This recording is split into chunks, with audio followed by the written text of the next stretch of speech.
Hello azizlarim, bugun sizlar bilan pitsa tayyorlaymiz. Pizzamizni xamiri shunaqa wow bo'lib oshib chiqish uchun tovoqchamizga 2 stakan iliq suv to'ldirib solamiz. 1 qoshiq tuz, 1 qoshiq dro'jja, bitta tuxum solib yaxshilab aralashtiramiz. Aralashtirib bo'lganimizdan keyin 2 kosa to'la un solib xamirimizni qilib, xamirimiz tayyor bo'lgandan keyin strechga o'rab, dasturxonga o'rab 1 soatga issiqroq joyga olib qo'yamiz. Xamirimiz chiroyli bo'lib oshib chiqish uchun.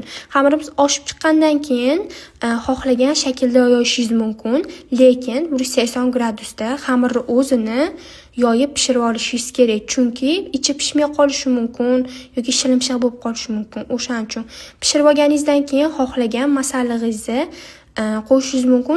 Agar uyda masallig'ingiz kam bo'ladigan bo'lsa, pitsa qilmay qo'yavering, chunki uydagilaringizdan faqat xamir quruq xamir hisoblanadi degan gap eshitishingiz mumkin.